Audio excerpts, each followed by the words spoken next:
Testing. Can anybody hear me? Can anybody hear me? Let me just... Oh, come on. Come on. Where's the frickin' camera? Here's the camera. Hello. Sorry I'm late, guys. I was having a little bit of issue. My mic cord got all tangled up. The deck was a mess. Let me know if you guys can hear me.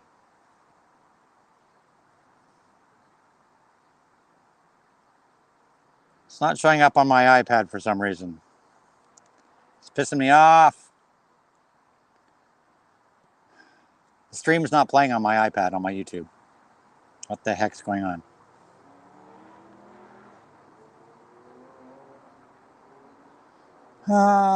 Your videos. Bear with me, guys, because I can't see the chat unless I bring the stream up myself. Doesn't even show I'm alive. What the heck? Am I live? Like, I am a little bit annoyed right now. I can't even find my stream. Here we go. A little bit annoyed right now. Okay. Heart attack. I can't even find my stream. Here we go. You probably hear me. Okay. Just ignore me, guys. Heart attack. Find my stream. Here we go. All right. You probably hear me. Okay. Just bear with me. I've got no brightness now. I can't see the screen. Oh my God. There we go. This is what happens when you do live streams and you don't make pre-recorded videos. This is why I just do pre-recorded videos and I don't do live streams all the time. Because I can edit out all these fuck-ups. So, and I guess I have to make this stream 18 plus because I'm cursing like a sailor right now. Will there be whipped cream today? I don't know, MC. Depends how long you hang around. It depends how long you hang around. There was sweeping a couple minutes ago, but I did it off camera. I had to sweep the desk, the squirrel. Above me here, I have a massive maple tree, which I'm alert now. Been diagnosed as being allergic to, but that's a whole other story. I had an allergy test a week ago, and I'm allergic to maple trees and dust, apparently. Well, that's great because I have a 300-foot maple tree right here. So, but the squirrels nest in this maple tree above me. There's squirrels up there. And I guess they were busy building last night because I came out to start my stream and there was just tree shit everywhere.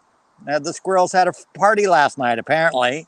And they just partied hard and, you know, a whole bunch of leaves and crap and bits of nest and whatnot all over the deck. So I had to sweep, Miss MZ. I had to sweep.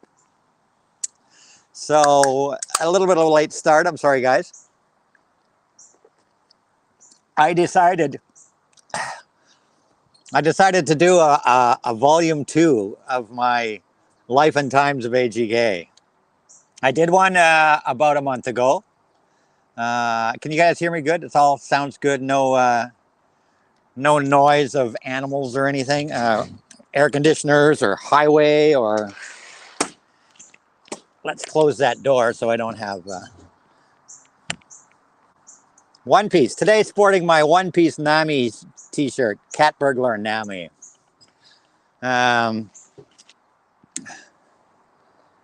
So today I decided to do a volume 2 of my live stream. And close the screen because I don't want every bug in the neighborhood in there. Because the first one went well. I'm not going to talk as long on this one as I did the first one. The first one I talked for like two and a half hours about my life. So this is just kind of a follow-up. Maybe I'll talk just an hour.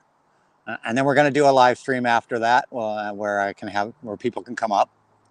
I'll stop this one and start a new one like we did last time just to keep this in posterity.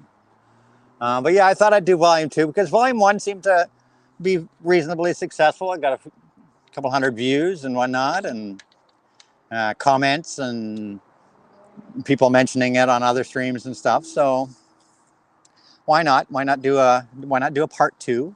Because certainly I didn't tell you guys everything about my crazy life in part 1. For those that haven't seen part 1, I filmed it I streamed it, I guess I should say, a month ago. I think around June 10th, if I remember right. I streamed it on June 10th. It was because it was just before I went to see The Cure with my daughter, and it was just after my dog Miley had passed away. So I did my first part, and it was pretty successful, and I liked the way it came out. So I decided, it's been a month and a half later, why not do a part two? And a few people said you should do a part two. So that's why I'm here today. And for those that haven't watched part one, watch it at your leisure because it is a long watch, in a few minutes here, a few minutes there, whatever. But in that part one, I talked about basically my whole life from growing up from a little kid till where I am today, and some major events in my life, such as a rush at my prom, um, growing up in a yachting world and doing yachting races, and my experience boating, my experience working as a private detective, my experience working as a DJ in the strip club, my experience marrying a dancer, stripper dancer, and being married to her for 9 years. The whole human trafficking incident was talked about in that episode. My time working at Litton Systems Canada as a technician, and the bombing there, and being there the night the building got bombed, and going to Montreal when the bombing was in Montreal. So all those things you can see in my first part. I talked about all those things in my first part. I talked about my time working for CPI, Concert Productions International, setting up stages in Maple Leaf Gardens for bands in the 70s. I talked about that. I talked about a little bit about my photography business, about my family, taking care of my parents here. All of that stuff is in my volume one. So in this volume, and of course, people ask questions down below. And I will answer the questions down below. So in this episode, I'm going to talk more about interests and things. If I do have some crazy stories come to life, I will certainly talk about them. In this episode, I think I'm going to talk about meeting celebrities, the celebrities I've met in my lifetime. And we're going to do some of that, and a little bit more about my James Bond love. We'll talk a little bit about that, and I meant to bring pictures up, so I might have to slip away to bring some pictures up for that, and some autographs and things up, because I meant to have these things prepared, but I came kind of unprepared. But yeah, I'm going to talk about some of the, artists I've met, celebrities I've met. And so celebrity encounters in this one, and maybe I'll talk a little bit about and I talk about my addictions for anime, among other things. I might talk a little bit more about my world of anime and getting into anime, hence why I'm wearing my One Piece Nami shirt. I'm going to talk a little bit about maybe some of my favorite animes of all time. So we'll do some of that. And like I said, you guys have questions, please feel free to ask them. And where do I start? So yeah, celebrity encounters, maybe some of my video game, some of the other things, my passion for video games and things. I had to quickly watch part one last night or skip through part one to remember what I talked about, so I don't talk about stuff I talked about in my first Q&A.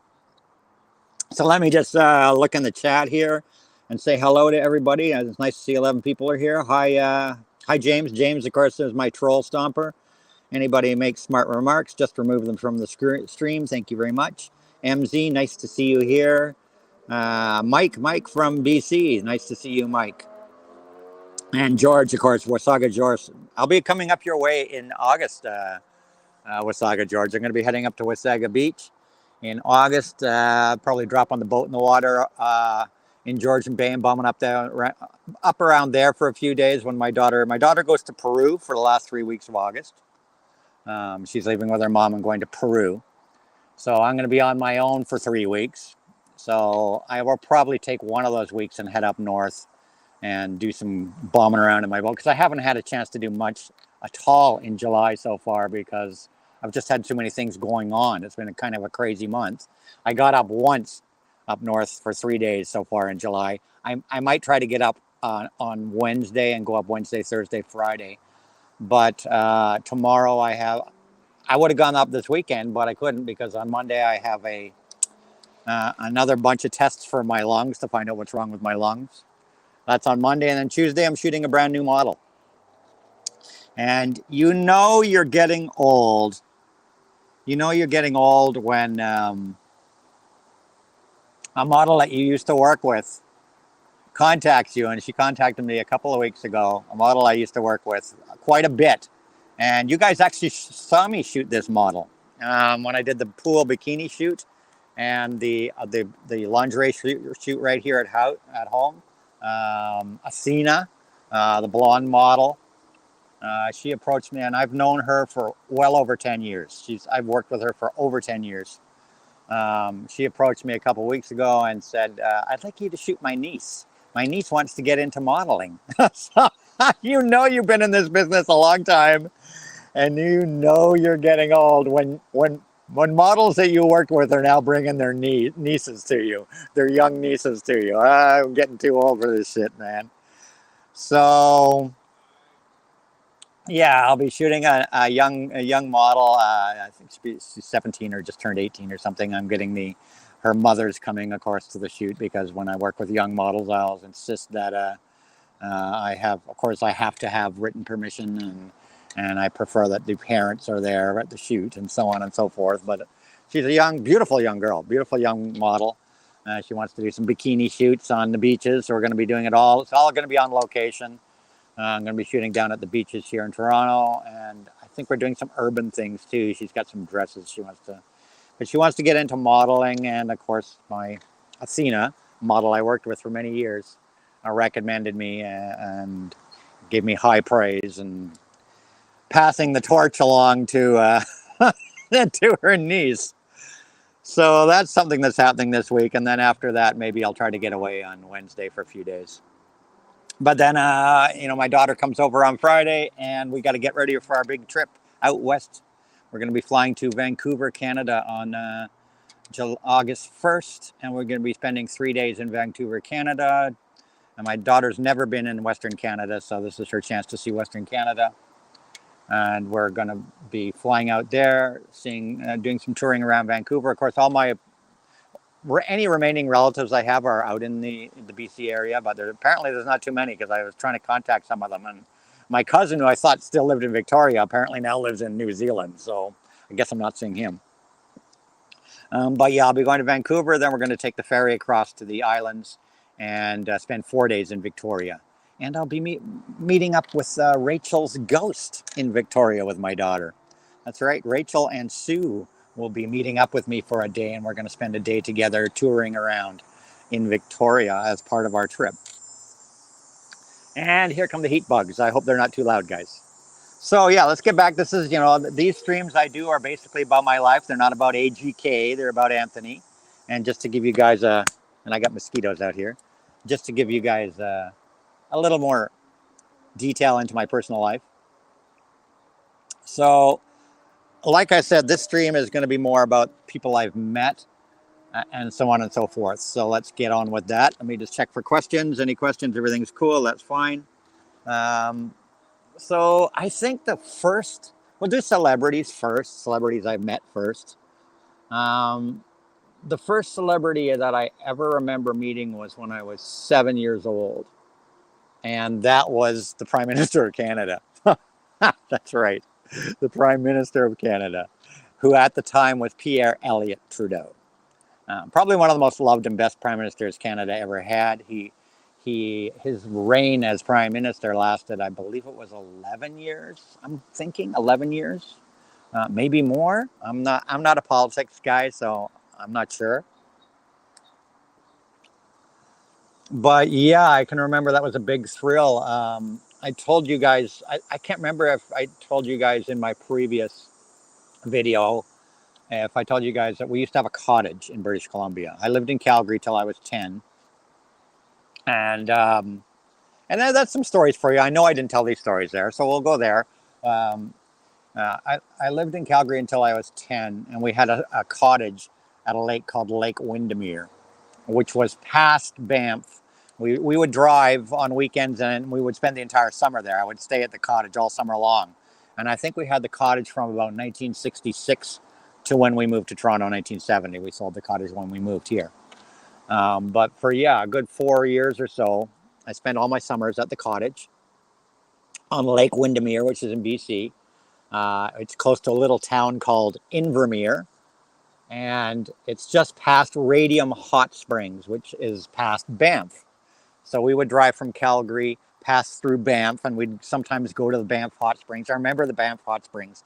I remember going to Banff Hot Springs one winter, and we would get out of the hot spring pool and roll in the snow because there's snow all around the pool area. So you'd roll in the snow and then you'd jump back into the hot spring, into the hot spring pool. I remember doing that as a kid.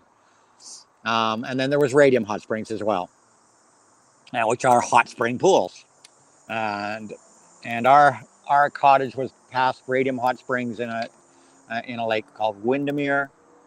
Spent so many great summers there and went up there for Christmases as well. Had some great Christmases at Lake Windermere. And that is where I ended up meeting Pierre Elliott Trudeau, the Prime Minister of Canada. We were at Radium Hot Springs. And he visited Radium. Was it Banff or Radium? I'm thinking it was Radium, but I might be wrong. But Pierre Elliott Trudeau, the Prime Minister of Canada at the time, visited the hot springs, and we were there. My parents, I remember, drove us there, me and my sister, and drove us to see the Prime Minister, who was visiting the hot springs. And I actually got right up. There was a crowd. I still have a photo, and one day I got to pull you guys a whole bunch of photos. I hope to have them ready for today. And I actually was looking for my photo albums all week, and it really annoys me because they weren't where I thought they were. I pulled my whole bedroom closet apart. They're not there. I pulled some of the cubby space under my stairs apart, not all of it, and I didn't find it. I think they're deep in the cubby space, so I'm gonna have to have another go at that cubby space to bring, because we didn't have cell phones or digital cameras back in those days. Everything I have is on film. But yeah, I met Pierre Elliott Trudeau, and I actually shook his hand. and my mom used to tell the story of how I refused to wash my hand for a week after I met Pierre Elliott Trudeau. I said, no, I'm not washing my hand. I don't remember that. I remember shaking his hand and actually getting to shake his hand. I mean, I was like 7 years old. And so that was, I guess, my first celebrity.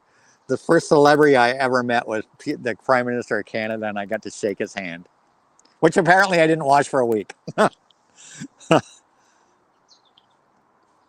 So yeah, I hope anybody wants to come up after Record Hound. I'm just going to give you a wrench, Record Hound. Hold on, let's do that. I can't even click on his name. What's going on? Can you give him a wrench? Let me see. Oh, I added his moderator. Okay, I got you. Standard moderator. Record Hound. Okay, you're now moderator, Record Hound. There you go. And I should make Mike one too. Mike, add as moderator. Standard moderator. There you go. Mike's a moderator as well. So anyhow, yeah. So yeah, in that cottage, we used to do a lot of things. I learned to swim there. I learned to swim at the cottage. I learned to water ski at that cottage, and I was really good as a young kid. I loved water skiing.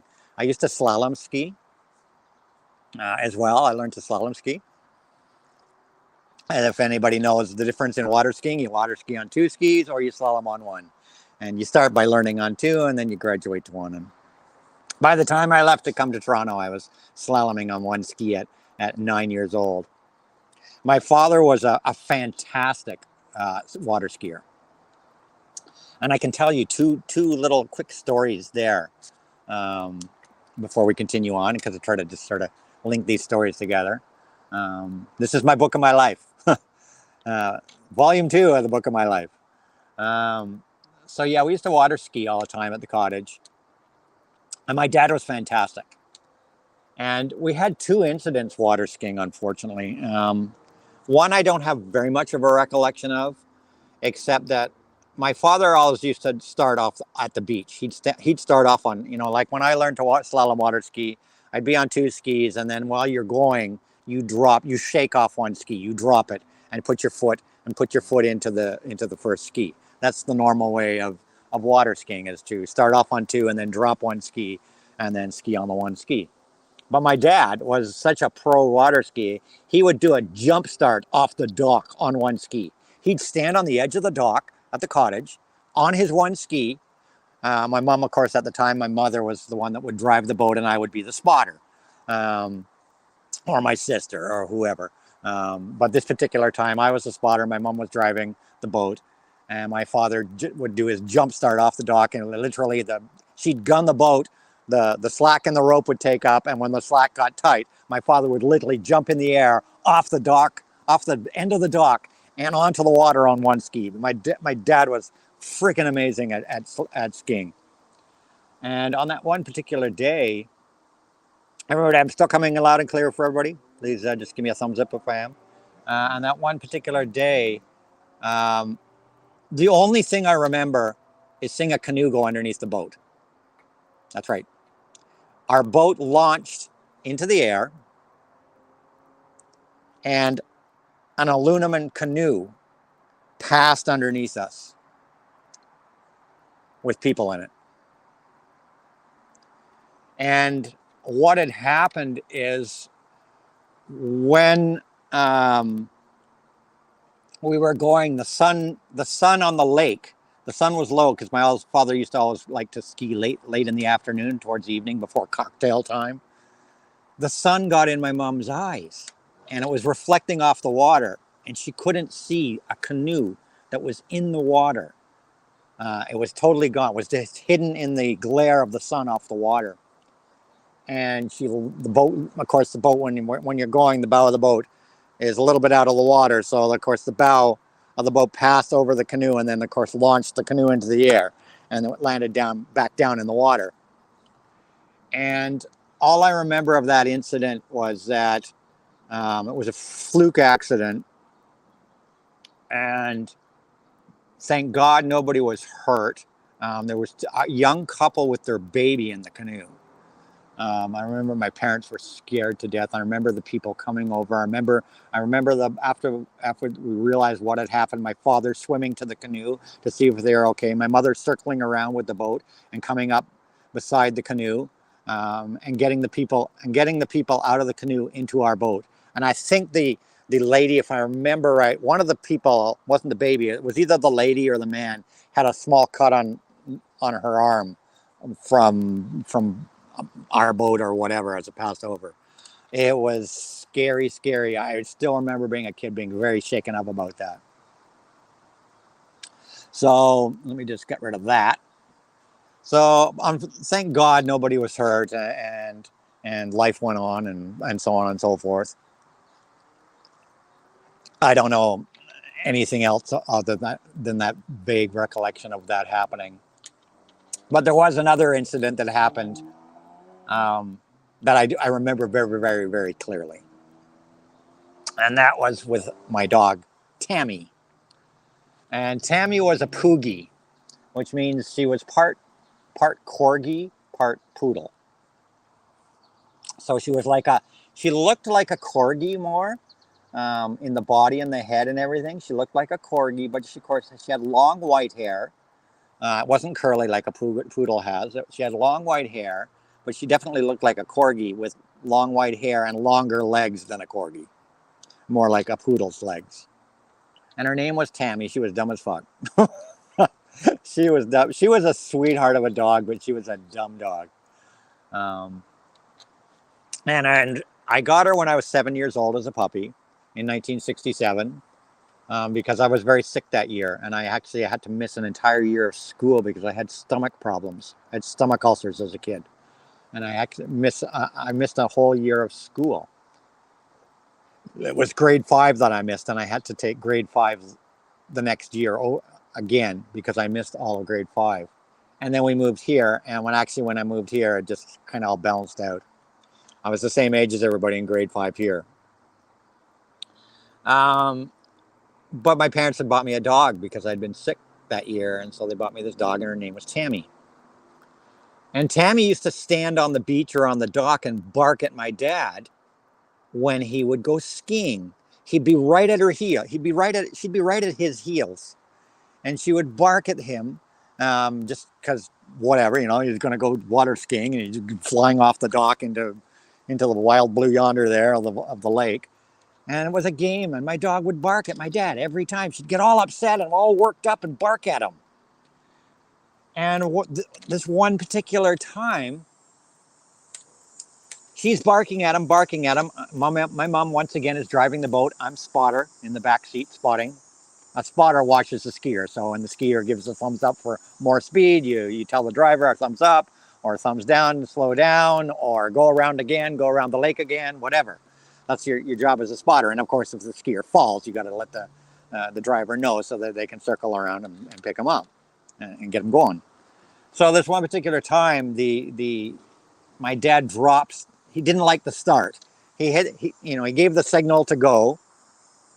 My mom guns the boat. The boat takes off, and for whatever reason, my dad didn't like the start. Whatever, he dropped the handles, and because you have a pair of handles that you hold up to on the ski rope, so he decided to drop the handle. He didn't like the start, and the handles fell down. And in the process, the rope and handles wrapped around my dog. Guess what happened next? My dog went for a ski. My dog went for a ski behind the boat.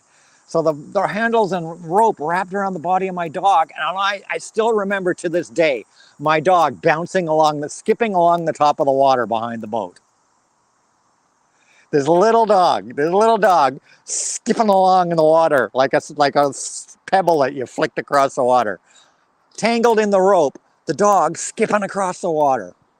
I was screaming in terror. Mom, stop the boat, stop the boat, stop the boat. Oh my God, stop the boat. So she stopped the boat, circled around. I was horrified. My poor dog had been dragged. My my poor dog had been dragged, a considerable distance before she finally stopped. And we circled around to the dog, who was in the water in the ropes, and it was sitting there dog paddling in the ropes. We got the ropes off. We lifted her into boat. She shook herself off like it was no big deal. She wasn't hurt at all. Amazingly, she was never hurt. And she shook the water off and barked and had a great time. And yeah, so my dog went skiing. If only to have a camera, a cell camera now, that would have been a great thing for Instagram, right? So I digressed from the celebrities, but there's just a little bit of some of the fun I used to have as a kid at my cottage. I learned how to swim there. I remember when I learned how to swim that the way I was scared to swim, and we had a raft. We had a dock, and then we had a raft that was about 30 yards or 30 feet out from, 30 feet out from the shoreline. We had a raft that would float there, an independent raft that would float there. And my parents have been teaching me to swim, and basically, as my final kind of test to pass as a swimmer, my dad bought me this Tonka truck.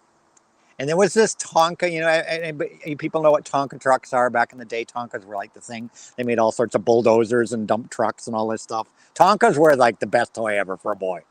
And there was this Tonka bulldozer that I'd always wanted, with the front shovel, and it had the backhoe on it. It had the mechanical backhoe on the back of it, and it was my dream Tonka. So in order to get this Tonka truck, my dad said, well, you want the Tonka truck, you got to swim to the raft.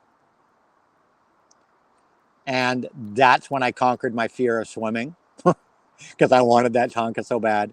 And I swam all the way to the raft and back. And that's when I learned to swim. So just these memories are coming to me as I talk. So let's get back to the celebrities now. So there's just a little bit of my childhood. So yeah, the first celebrity I met was Pierre Elliott Trudeau, Prime Minister of Canada, and shook his hand in 1967. Then we moved to Toronto. And when I was a kid and first lived in Toronto, there was a couple shows I used to watch. And I think anybody here in Canada, like James, you might know these shows.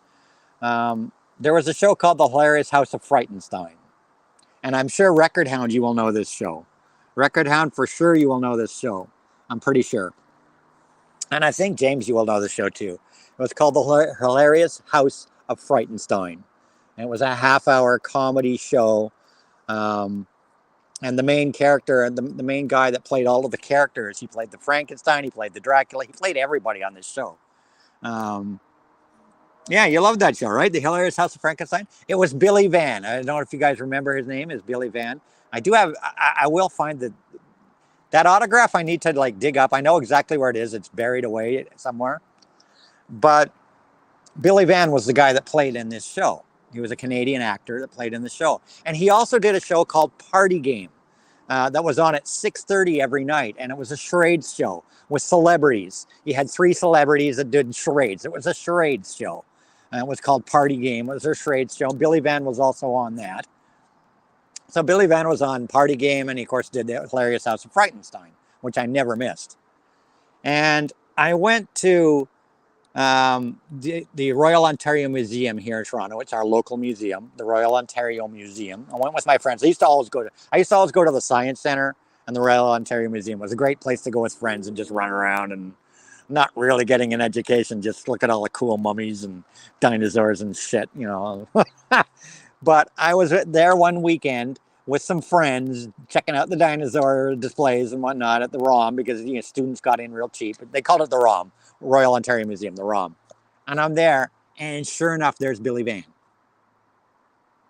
And I'm like, what, 10, 11 years old. I'm like, it's Billy Van. It's the Count from the Hilarious House of Frightenstein. It's Billy Van. So like a goofy kid, I go up, and he's like in the cafeteria of the museum eating his burger and fries. And I remember going up to his table and going, "You're Billy Van." And he's like, "Yes." I'm like, "Oh, I watch your show. I watch Frightenstein. I watch Party Game. Oh, I love your stuff." Just a typical goofy kid. And I go, "Can I get your autograph?"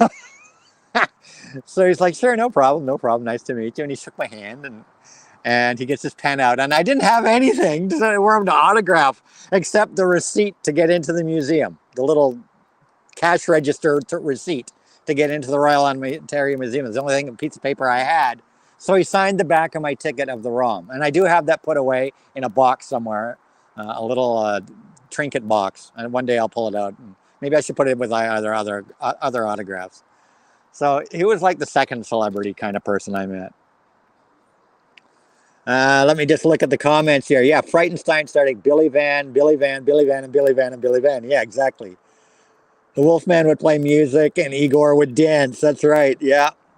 Remember, yeah, CHCH TV in Hamilton. You got it. That's right. You remember both shows. Is that what Saga George? So, yeah, TV Hamilton. That's right. And I actually went, after I got that autograph, I actually went, and our school got invited to watch a taping of, I believe it was Party Game. I can't remember. We drove to Hamilton in a school bus, and we watched the taping. I'm pretty sure it was Party Game. We watched the taping of Party Game. And I also saw a taping of Coming Later in Life. Well, we'll do that later when I get to the 2000s. But I went to a taping. I went to the taping of the very last, and I'll show you guys. I've got a little document, a souvenir from the show. I went to the taping of the very last Red Green show.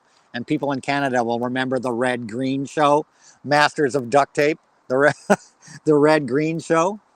I went to the I was invited to the very last taping of the Red Green show. Now we'll come to that later. So there's another celebrity thing, but that's in the 2000s. So continuing on, that was the next celebrity I would meet in my lifetime. And I wouldn't meet any more, like, I don't think TV type or movie or any of those sort of celebrities until much later. But then I would start to meet some music artists, which you guys probably want to hear about more than Billy Van.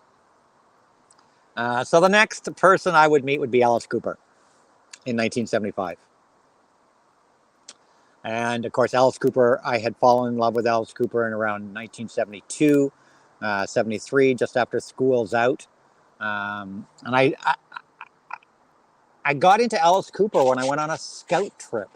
That's right, a scout trip. I was in the Boy Cubs. I was in the Cub Scouts in Calgary, and then when I came to Toronto, I was in the Boy Scouts in Toronto for a few years. But my old troop in Calgary was going to do a big bus trip, all from Calgary, all through British Columbia, the Columbia ice fields, all over British Columbia, finishing in Vancouver.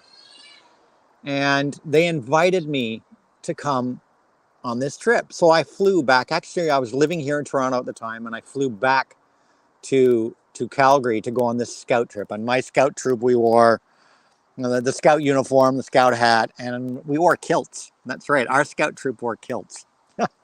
You know what a kilt is, people? A Scottish dress with a sporran in the front. Our scout troop wore kilts, so AGK wore a kilt back in the day. That would make MZ happy. AGK in a dress. So yeah,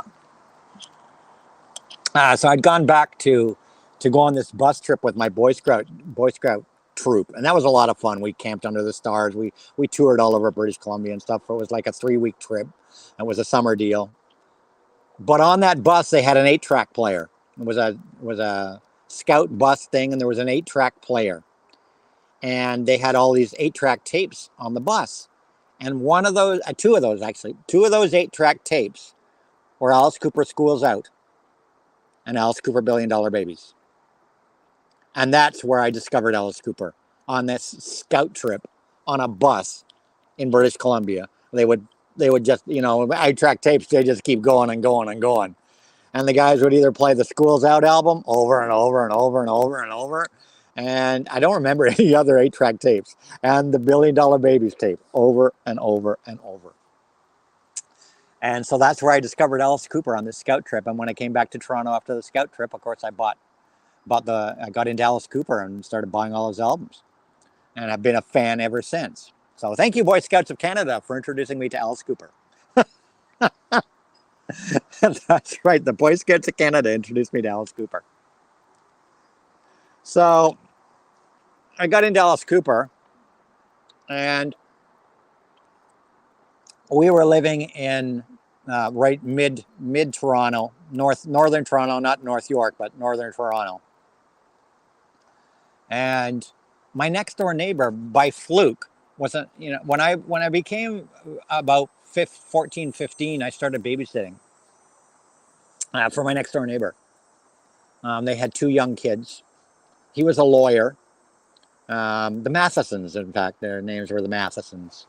And they would ask, and I would make some extra cash babysitting when they went out. And I was like 15 years old, 14, 15 years old, and they had 2 young kids. So I would babysit. I'd go over there. They were going out for an evening. The kids would already be asleep. So I don't think I ever babysitted once and had to deal with kids in their awake state. They were always asleep. So it was great. I'd sit there and watch movies and stuff. And the husband, funnily enough, the husband had a Playboy collection. He had a Playboy collection. So I was like happy to go. Here's a 15-year-old Anthony, AGK. 15-year-old AGK, getting to puberty and all this stuff, going over next door, and he had like a stack, man. And I guess the wife was cool with it because they were just right there on the counter, like big freaking stack of Playboy magazines. So I'd go over and look at Playboys and watch, Godzilla on TV or whatever. And I think I actually started to love Godzilla because they would play Godzilla movies late at night, and I'd watch, late night Godzillas and shit, and babysit, and that was it. And I got into Chicago because of him. He had a big collection of Chicago, and at the time I think Chicago 7 had just come out. But he had all these Chicago albums, and I'd play the Chicago albums. So I got into Chicago from babysitting. I had to look at these Playboys, and I'd just babysit. But I digress. I digress. So how are we doing for stream time here? Where are we on the stream? Just keep an eye on the time. Okay. So it turned out he was an entertainment lawyer. And yeah, it could be where I get my passion from Godzilla. Who knows? That's one of my earliest recollections, is watching the old 60s Godzilla movies on TV at his place. I remember clearly watching Destroy All Monsters there, which was one of the Godzilla films. But he was an entertainment lawyer, and turned out he was the entertainment by total fluke. He was the lawyer. I'm playing with the silly connector. He was the lawyer for Alice Cooper in Canada.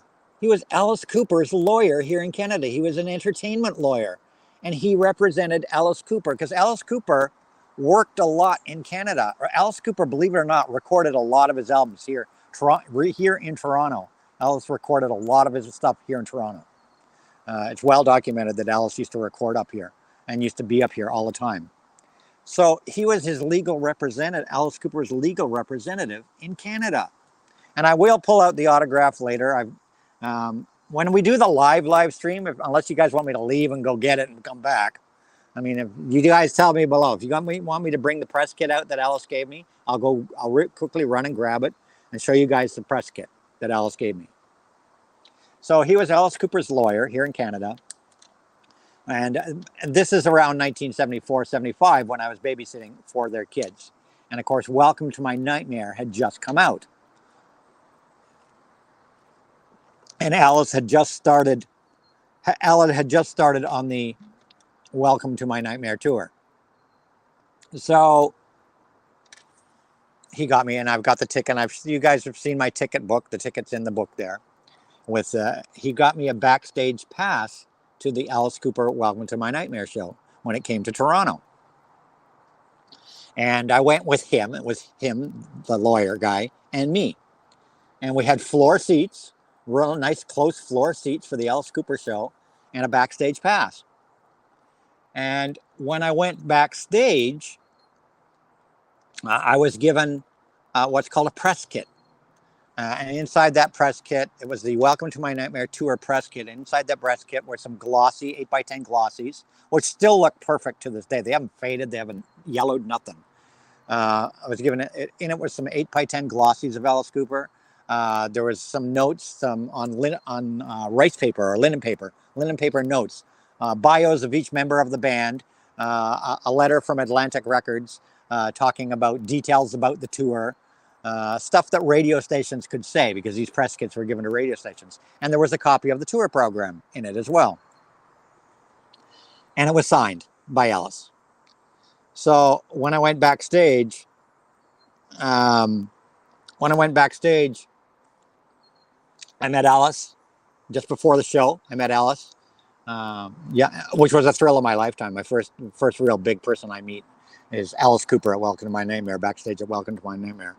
I met Alice, shook my hand, met the rest of the band, just, hello, whatever, and was given, he didn't sign anything at that time, but I was given this press kit, which was signed. And so that was it. I was just like literally there. I met Alice very briefly and then left and went down to sit down and watch the Alice Cooper show.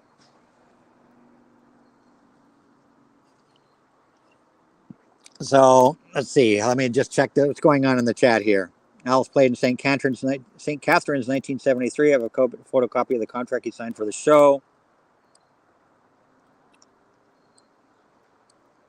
Yeah, it's whatever, as well as the annoying look at me actions of the two silent panelists.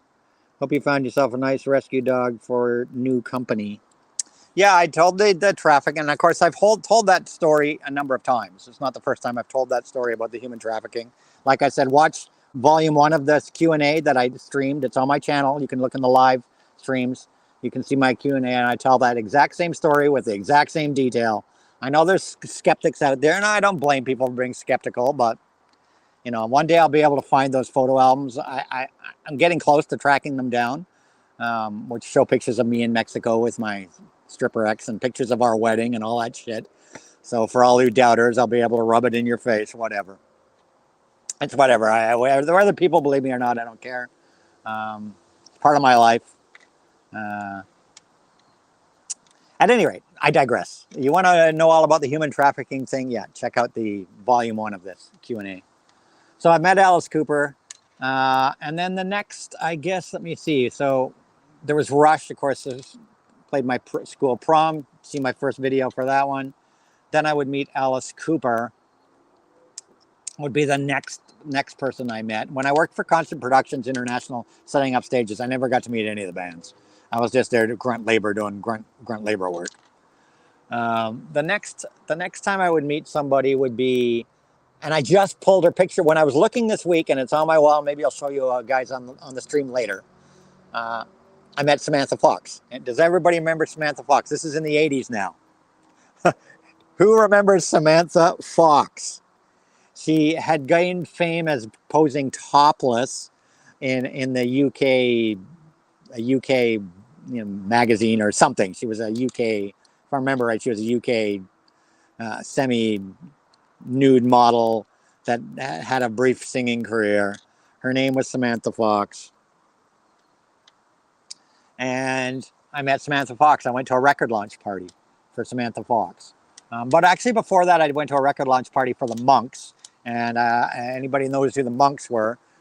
They were Richard Hudson and John Ford formed the Monks, who previously had a band called Hudson and Ford. And one of my favorite albums of all time is Hudson and Ford's Free Spirit. Before Hudson and Ford, they were in the Strawbs. And people know who the Strawbs were, famous prog band, the Strawbs. Left to create Hudson Ford, left to create the Monks. And the Monks album, their debut album, Bad Habits, did so well in Canada that they recorded their second album here. And they did their album release party here. And this is, I'm thinking 1980-ish, somewhere around there. I do have the record. I'll show you guys maybe later today. I went to the record launch party for the Monks' second album and met the entire band, and the entire band signed the inner liner of the album for me. So that's my first signed record album. Met the Monks, the entire band. And then I met Samantha Fox. Do you remember who Samantha Fox was? Yes, that's right. UK's version of the Sunshine Girls were topless. That's right. And Samantha Fox was topless. Well, I went to a record launch party. A friend of mine that owned a record and video store, a very good friend of mine, very close friend of mine, who's still a close friend to this day. He owned a record and video store. So he would rent VHS movies, and he sold records. And he got invited to a BMG record launch party for Samantha Fox at the BMG head office. It wasn't a public event. It was strictly for record store owners, video stores, whatever. Anybody that sold records, that sold Samantha Fox in their stores, could go to this private launch party. And I went to this private launch party in the BMG offices in Don Mills and met Samantha Fox. What a babe, man. What a babe. And she autographed a picture for me, which I just found literally 2 days ago, still framed in a box, and I hung it up on my wall. So, so I met Samantha Fox. What a babe, man. Oh, geez. What a hottie. So that's my next celebrity thing.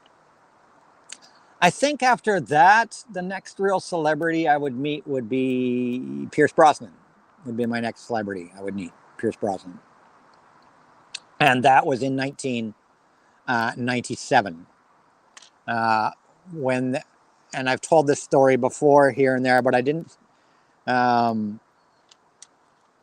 haven't told it as part of my Life and Times of series. So people know I'm a massive James Bond collector, and I talked about that in my previous video. At one time, I was considered as having the second largest James Bond collection in Toronto. I don't know who had the largest, but I was told by people that I used to buy my memorabilia, James Bond merch from. And there was a number of stores in Toronto I would go to and buy merch whenever it was available. Because this is long before internet and all this shit. I buy all my posters from the same guy. I bought all my posters. I have every James Bond poster from Dr. No to today. All original first prints, even some in foreign languages. I have a massive poster collection worth a lot of money. And they're all rolled up in tubes. A couple on my wall. I can sometimes alternate the ones on my wall. But I started being a James Bond fan in 1967. So on the 30th anniversary of me being a big James Bond fan was, of course, 1997. And the second Pierce Brosnan film, Tomorrow Never Dies. And for Tomorrow Never Dies, they had a radio contest to give away stuff. There was a promotional contest put on by MGM And that's how I got my MGM contact, which I still have to this day.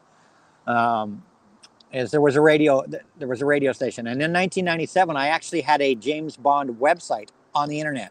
This is the early days of the internet, and I actually built a website, and I had all the novels listed, every novels listed. I had movies listed. I had ratings. I had my own personal ratings for every novel, every movie. I had soundtracks. I had everything you wanted to know about James Bond on this website. Massive James Bond website that ran for about 4 years. A massive James Bond website. I built it. I worked on it every day. I was really proud of it. It was the 007. It was called the 007 Museum. And it was the first like big ass 007 site on the internet, was the 007 Museum. Maybe you guys out there might have been to my 007 Museum. Who knows? And I had taken a picture. My dad had taken a picture for me, or a friend of mine. I think it was a friend of mine actually. Took a picture for me for the bio section of my website where it talks about where I talk about myself and as a collector, as a fan and collector, because it was a fan website.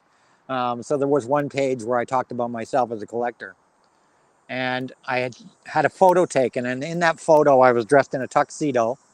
I was doing the Bond pose. I had a Walther PPK holding it like this in the traditional Bond pose, in a tuxedo, James Bond posters on the wall, all sorts of memorabilia all around me, on the floor in front of me, piled up on tables. I was surrounded by a lot of my memorabilia with posters on the wall, and I did the Bond pose, and that was kind of like a picture I'd taken just for my website, as you know, for the creator of the website.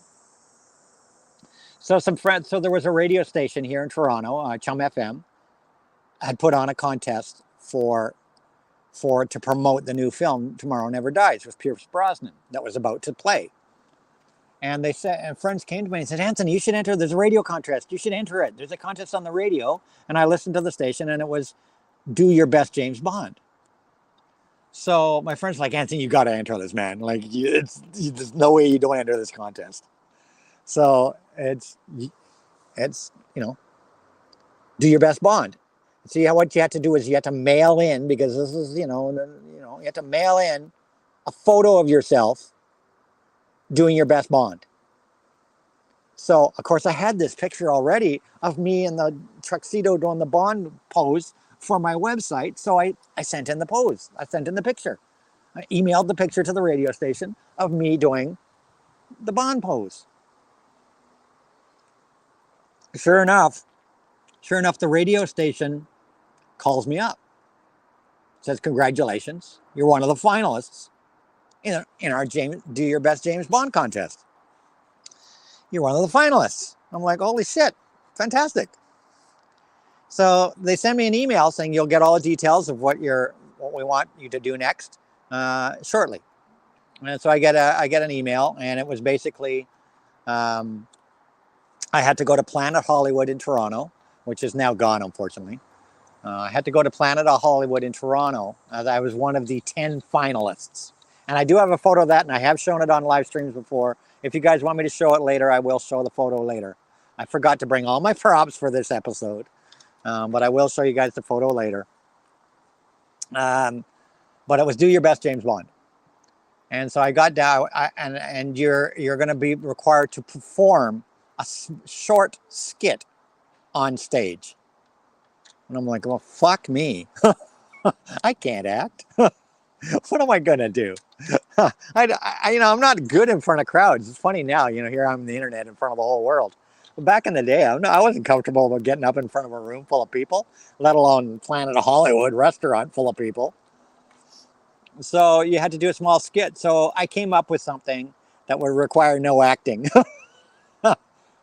And I called a couple of girls I knew from working as a photographer. I called up a couple models I knew and said, would you mind being my Bond girls? I was allowed to bring a +1, and I emailed the radio station to go, you mind if I bring two? As I have two women that will be assisting me in my presentation. And they're like, no problem, bring a couple people. So hey Marmite, good to see you, my friend, good to see you. So I had my two Bond girls, and I had to go in a tux. It was black tie. Women had to wear evening dresses. Men had to wear black tie at Planet Hollywood for the Bond contestants, not for general patrons or whatever. But anybody that was in the restaurant that night was there by invitation. It was a ticketed event or whatever, I don't know. But here it is. I head off to Planet Hollywood, and Planet Hollywood was right next to the CN Tower, right downtown next to the CN Tower. So I go down there with my two Bond girls, and we go into the restaurant. And as soon as I get to the door of the restaurant, I'm greeted as Mr. Bond. The hostess that seats you, I had my invitation thingy that they'd sent me, and I was on the guest list and all that shit. So I arrived with my girls on one on each arm, these hot freaking models, one on each arm, and the hostess goes, "Good evening, Mr. Bond. We have your table for you."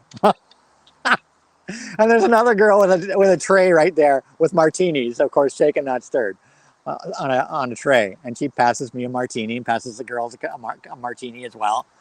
And of course, all my food and drink and everything for the whole night was free and paid for. And I was addressed as Mr. Bond the entire evening. All of the staff of Planet Hollywood addressed all 10 of us contestants as Mr. Bond. So I was Mr. Bond for the night. I was always addressed as Mr. Bond. And there was cocktails and so on and so forth, and dinner. And then there was the entertainment when they'd set up a stage, and the whole place was the whole Planet Hollywood had posters of the Tomorrow Never Dies, and it was playing the trailer for the movie over and over and over and over on the big screen. It was playing other music videos and things from James Bond movies, and scenes and whatnot were playing on all of the various screens in Planet Hollywood. And then they started the performances by the 10 contestants, and there's representatives of MGM there at a table. They were the judges. And some of the guys, and the guys were great. They were so fun. Guys were doing skits. They were doing some were doing comedy, or some were reenacting scenes from famous Bond films and so on. And me, because I didn't want to act and didn't want to speak, I just decided I recreated the opening title sequence. You guys all know. You guys have all probably seen James Bond films. So I recreated the typical opening title sequence, but I used the theme from Tomorrow Never Dies because it had already come out as a single. It was already playing on the radio stations as a single.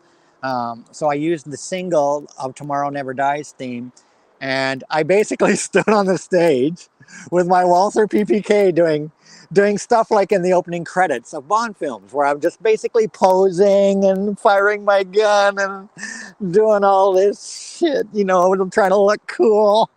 And the two girls that I brought with me are dancing around me. They're all posing and dancing and bringing their arms around me and all this stuff and feeling me up and dancing around me. And we basically recreated a Bond film opening, and that was my skit. And so then after it was all over, the judges deliberated and they chose a guy. And it was obvious. There was one guy that looked exactly like Sean Connery. It was uncanny. And there was another guy that was a dead ringer for Pierce Brosnan. And of course, he won. The guy that was a dead ringer for Pierce Brosnan, I don't even remember what his act was. But the guy that was a dead ringer for Pierce Brosnan won the contest. And he got a Rolex watch. He got a freaking Rolex watch. Oh, no, sorry, it was Omega watch. Sorry, it was a James Bond Omega watch because they were promoting the Omega watches. They were promoting the Omega watches in the film. So he got an Omega watch, was the big prize. But we all got something. The remaining guys, including him, we all got fantastic prizes. And besides having a great night, I got two different versions of the poster, the international poster and the main poster. First prints of the posters. I got a press kit, just like we were talking about, which I will show you guys too later on. Just like my Alice Cooper press kit. I got a press kit. And in that press kit are 35mm slides from the film, all sorts of promotional stills for the movie. There's promotional stills from all the actors of the movie. There's the radio station notes and all that, bios and all that stuff. I got a press kit for Tomorrow Never Dies. I got the soundtrack for Tomorrow Never Dies on CD. What else did I get? I got I've worn it a couple of times on stream. I got a Tomorrow Never Dies baseball cap and a Tomorrow Never Dies long sleeve shirt. So it was a great night all in all. And the last thing I got was an invitation, which I still got the invitation. I could show you guys that too. I got an invitation to the Canadian premiere of Tomorrow Never Dies. It was an exclusive, invite-only VIP premiering screening of Tomorrow Never Dies, which I went to at the Eglinton Theatre in downtown Toronto. And at that theater, the director was there and Pierce Brosnan was there. So we walked in and we had a roped off section. We had martinis again. I had to go once again in tuxedo. It was required, black tie event. So I had to wear my tuxedo again to the screening of Tomorrow Never Dies. We had a whole row for all the 10 Bond lookalike guys. And the director came out before the film, talked about the film. Pierce Brosnan came out, answered questions from the audience about the film, and we watched Tomorrow Never Dies. And then after the film was over, we went into the lobby where Pierce Brosnan was mingling and the director were mingling around with the crowd. And I got to go up and meet Pierce Brosnan, shake his hand. Obviously, I didn't ask for autographs or any of that shit. But I got to meet the director, shook his hand, talked to him, got to meet Pierce Brosnan. Actually got to talk to Pierce Brosnan a couple of times and told him, you know, that it's so great to see you finally doing Bond. And I was a fan since Remington Steele and blah, blah, blah. And so on. So that was probably one of my next biggest, second biggest celebrity meet of my lifetime. And then the next celebrity, I've got to move along here because it's already been an hour, so I'm going to try to speed this up here. My next celebrity encounter would be Sean Connery, and I have to go back because I forgot to talk about the Neil Young encounter. I'll do that after Sean Connery. So the next celebrity encounter big celebrity encounter I had was in 2012 when I met Sean Connery in the Bahamas. And Sean had already retired from making films, and he was living. He had an estate in. He loved filming in the Bahamas ever since Thunderball was filmed in the Bahamas. He loved the Bahamas, and so much that when he retired, he bought a villa there, and he retired out there and was living in the Bahamas, privately secluded. He didn't give interviews, as people know. He was very rarely seen after he retired. He was very rarely ever seen anywhere. But he lived in the Nassau, Bahamas, just outside in a villa. And I remember a tour bus taking us by his villa and showing us where his villa was. And they also took us to the villa where they had the shark-infested pool from Thunderball, where the guy was fed to the sharks in the pool. We passed by Palermo, as it was called in the movie. But I was there, and I was there with a model, actually. I was there with a model that I was actually involved with. Yes, in 2012, I had a small relationship with one of the models, a model that I knew. She never actually worked for me, but I met her through another model, and I never shot her or anything, so I didn't mix business with pleasure. But I had a small thing, and we're still friends to this day. I mean, in fact, I talked to her just a couple months ago. And we're still friends to this day. We've been friends for well over 10 years. But she and I took a trip to Bahamas, just her and I. And interestingly enough, before me, she had a relationship with Drake. So I kind of got Drake's sloppy seconds, as they say. She had actually been involved with Drake for a while and was with him for a while. And then she and I got together and we had a very good kind of physical relationship for about a year.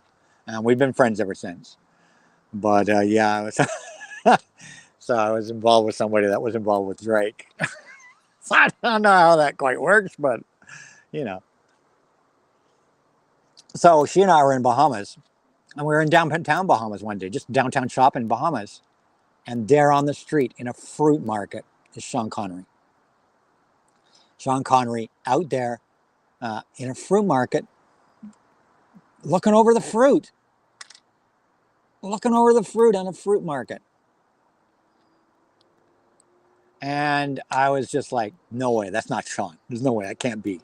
And I had to kind of double take it for a few seconds and look. And sure enough, I heard him talk. I heard him talking. He was looking over the fruit, and he was talking to one of the clerks in the grocery store.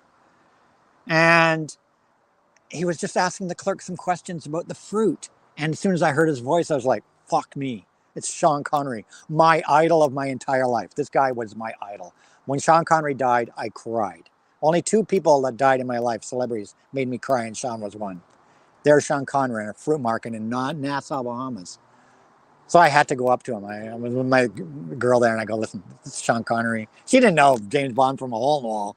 I don't think she'd ever even seen a James Bond movie. But she came with me, and I went up to Mr. Connery, Sean Connery, and I just said it, excuse me, are you Sean Connery?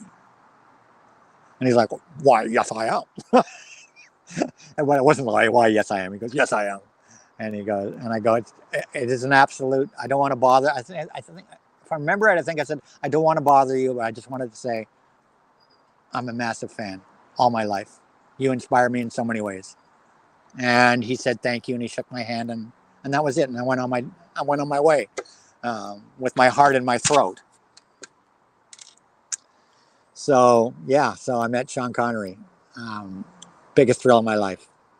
I almost peed my pants, I tell you guys. I almost peed my pants. So that's some celebrity encounters. Another celebrity, now getting back to music stars, of course, I've told this before on other streams and whatnot, but I might as well add it to this to be part of this document here. Of course, yes, I partied with Neil Young for a weekend in 1978. And people have probably heard me tell this story before, but I didn't tell it on the last volume, and I should add it to this volume. About in 1978, yes, I spent a weekend at Neil Young's farm in Peterborough, Ontario, and partied with him. And how that came about,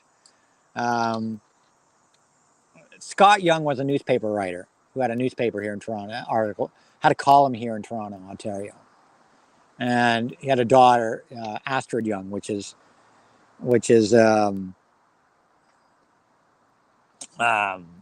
Astrid Young was, it's not his sister's sister. It's his sister by whatever. I can't remember the relationship of Astrid Young. At any rate, Astrid Young was actually dating one of my best friends, Neil Young's baby sister or stepsister. I think it's stepsister, if I remember right. But Astrid Young was dating one of my best friends. And he brought her over one time and goes, this is my new girlfriend, Astrid Young. And we went to Minden, Ontario. And some of you people here in Ontario will know where Minden is. We went to the Rockcliffe Hotel. And people from Ontario, like Wasaga George or even Record Hound, might remember where the Rockcliffe Hotel was in Minden, Ontario. It was a place where bands used to play in cottage country. And the first time I saw her play was, we all drove up to Minden, Ontario to see Astrid Young's punk band play the Rockcliffe Hotel. And they were god-awful. They were such a terrible band. Oh my God. But we did that because she was in the band and she was my buddy's girlfriend and whatnot. And we actually saw Astrid Young's band play a couple times in Toronto then. After that, we saw Astrid Young's band play at the Horseshoe Tavern and a couple other places. And they were not good. They were not good at all. But I used to have parties every Friday night. I had every Friday or Saturday night. I had a party in my house. I was a party guy because I had the record collection. Back in the day, I even had the record collection. I had the good stereo and all the cool records, and my own place. And most of the other guys were living with their parents and shit. And I had my own place, and so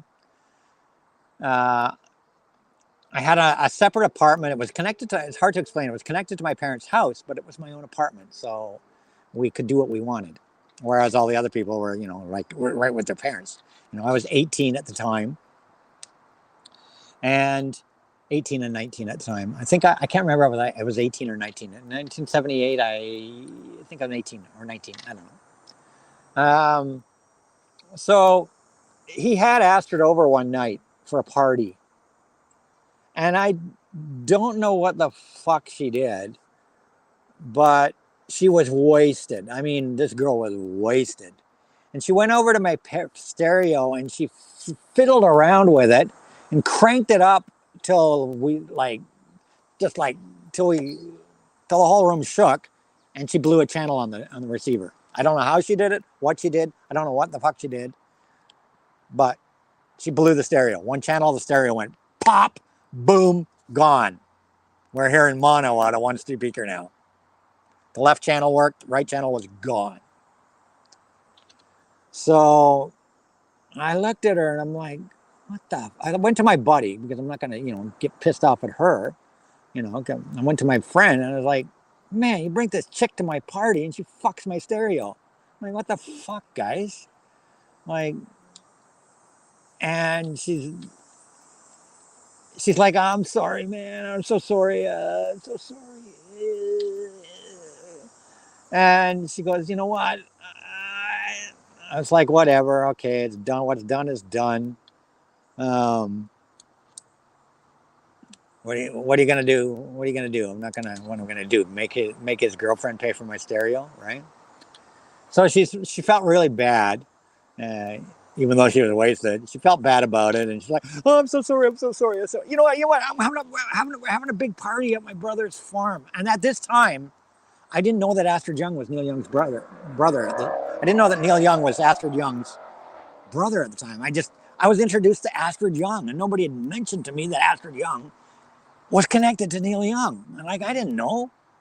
And I was a big Neil Young fan, man. I went to see Rust Never Sleeps in the theater over and over. I'm playing Neil Young records. Nobody said shit. So she's like, come up, you know, there's a big party at my brother's farm this weekend. You can come. Why don't you and everybody come up to my party? I'll make it up to you. I'll invite you to my party. And that is when, and then it was in that moment that I found out that her brother was Neil Young. She goes, my brother Neil is having a party. And I got like, Neil Young, like musician. She goes, yeah, he's my brother. He's having a big party this weekend. It was the August long weekend. She goes, come.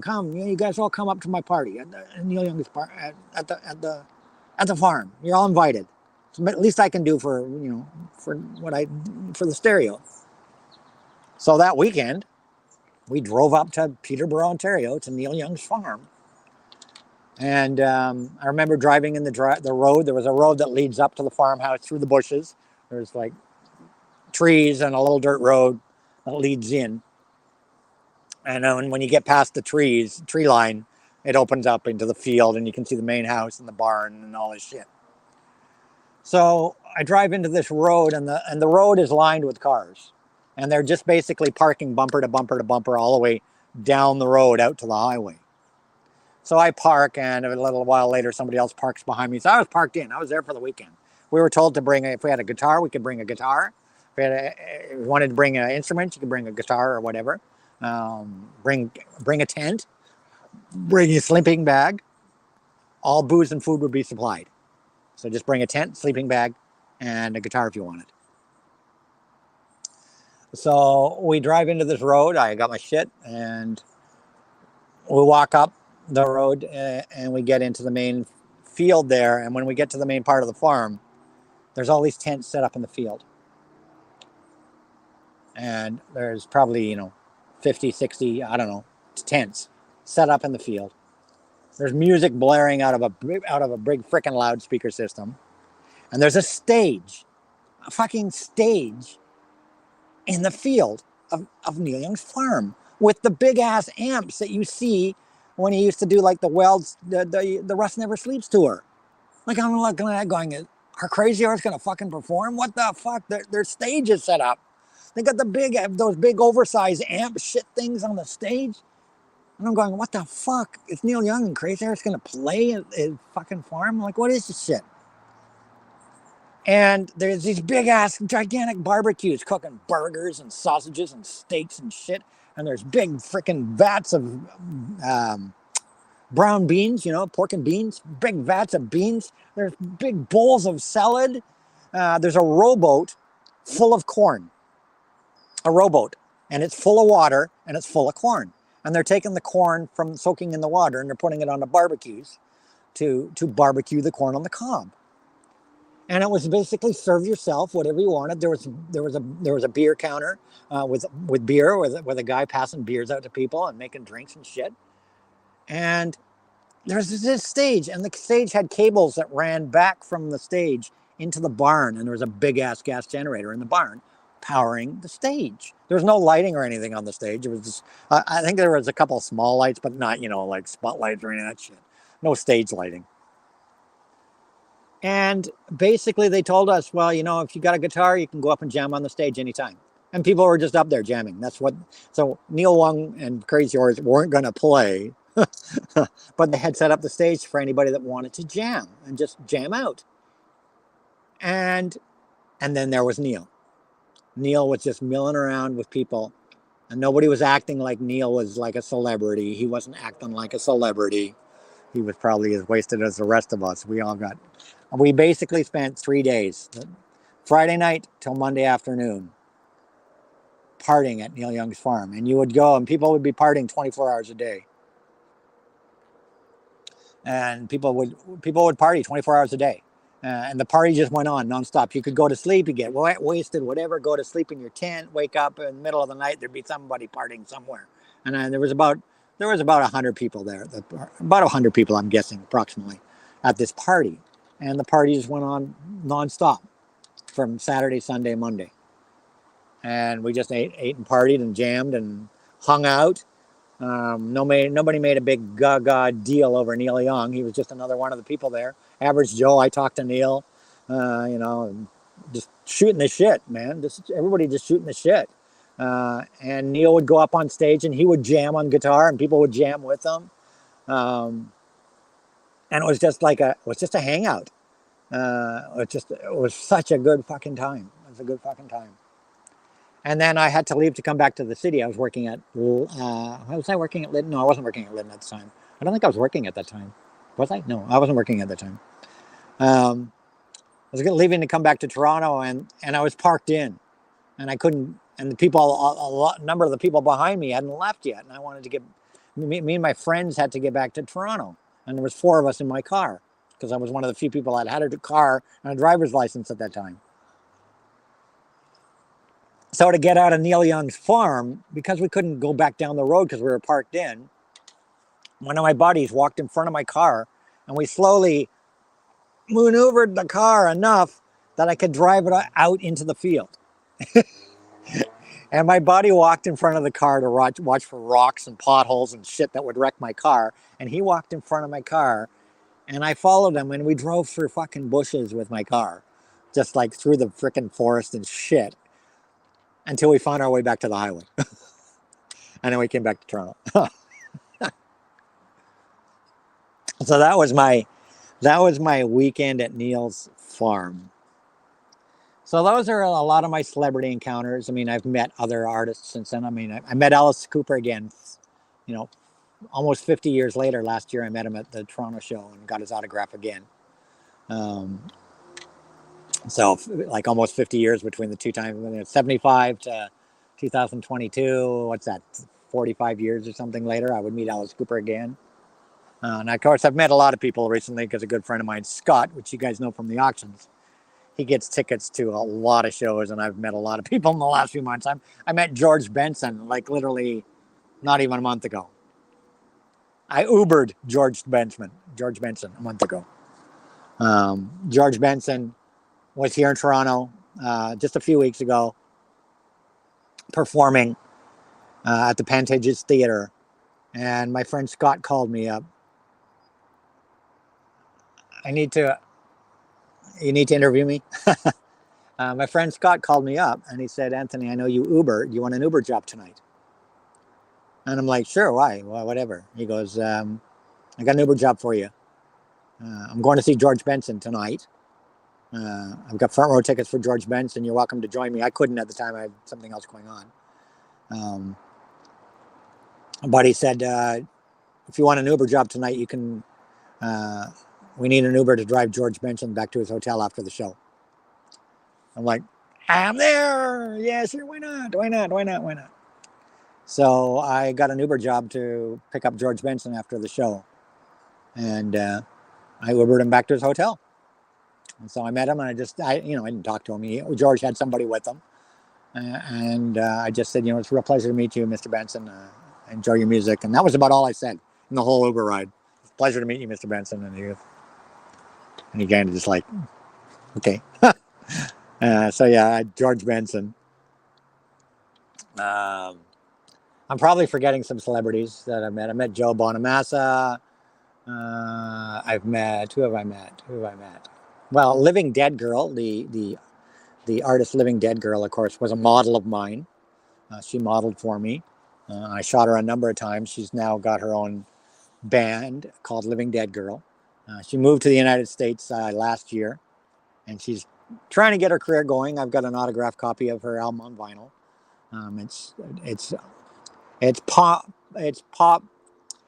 punk metal, and she does those growling, singing and whatnot. But it's a great album. I've talked about it before. She's the model for me. Now she's pursuing her way in the metal music world. Who else have I met? Where he got his autograph. Hung out with Albert Lee after the show, and he talked about his times. And what's her name? James Taylor's sister. James Taylor's sister opened for Albert Lee. So I got to talk to Albert Lee about a lot of people he'd met, working with Clapton and whatnot. And we hung out after the Albert Lee show and talked for quite a while. And James Taylor's sister opened for the show, and she talked about her times working with her brother James.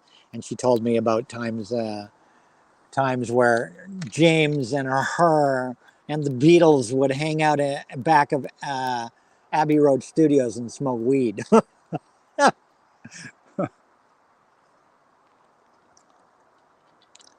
So there's some more celebrity encounters. I wanted to do more than celebrity encounters today, but I kind of digressed. And here I am almost, what am I in? An hour and a half already, guys. Well, not quite, because I started late. Any questions, ask me, guys. Any questions, ask me. He was on Apple Records at first. So yeah, I met the guys from Strange Advance just a couple of months ago. Met the entire band of Strange Advance, got to see them. I met the band The Box, famous Canadian band from Montreal, The Box. I met them a couple of months ago as well. Got to hang out with them after the show. So I've hung out with a lot of people. Blackie and the Radio Kings, hung out with them and drank with them after the show. At Massey Hall, had front row ticket to Blackie and the Radio Kings. Hung out with them after the show. I'm sure I'm missing a lot of people here. What else do you guys want to know? I mean, this one was kind of celebrity encounters. Looks like I'm going to have to do a volume 3 because there's a lot of things I wanted to touch on that I haven't even touched on yet. Anime. Should I talk a little bit? You guys want to hear some of hear about some of my addiction to music, record collecting, and anime? Does that stuff interest you? You want me to go down that rabbit hole for a little bit? Let me know in the comments below. If you want me to talk about some of my collecting habits.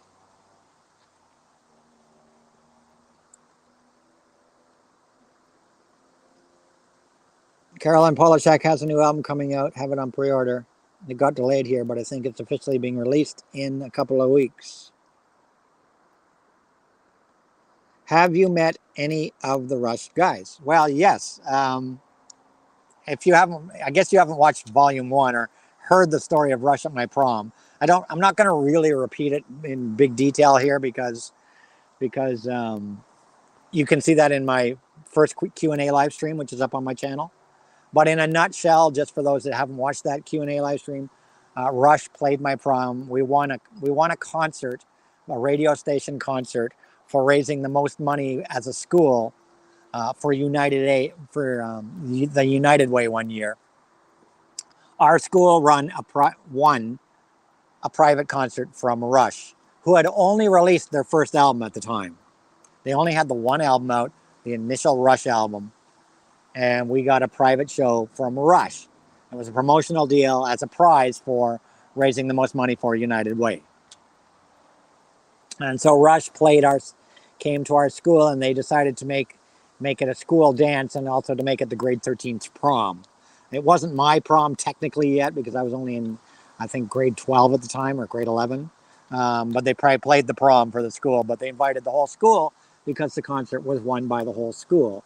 So they had the dance in the gymnasium, and Rush was set up in the corner of the gymnasium, and Rush came out and played. And this is the Rush with John Rutchley. This is before Neil Peart ever entered the fold. So this is the original Rush, Geddy Lee, Alex Fleiss, and John Rutchley. And Rush played our school dance. They played 3 45-minute sets. I have the poster that was in the hall that they did on the stenograph machine thing that they hung in the hall, Rush in the gym this Friday night. This Friday night, 8 o'clock, Rush in the gymnasium. I still have that poster. Little did I know Rush would become, I'd be going a few years later to see Rush. But yeah, they played the gym. They played 3 45-minute sets, mostly cover songs, and they played their album. And the rest was all cover songs.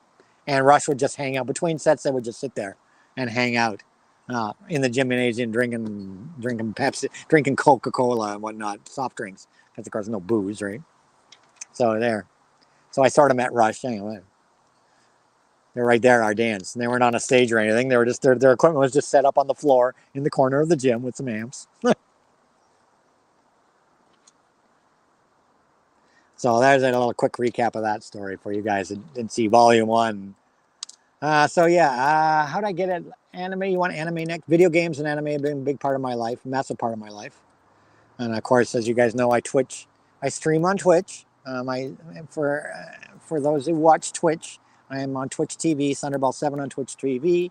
I try to stream right now in the summer a little bit less because I'm trying to get out more, but normally I'm in the evenings on there 4 or 5 times a week, streaming various games. Right now I've got a promotion on with Naraka, the new free-to-play game. I just finished a promotion for Naraka. I've currently got a thing. I've got a promotion right now for Overwatch. I just finished a promotion for Diablo 4. But I do have sponsorships from Blizzard. So I get lots of Blizzard merch to give you guys. And various things like that. So I've been a gamer since Pong, man. I used to pump quarters into a Pong machine, you know, the ball back and forth.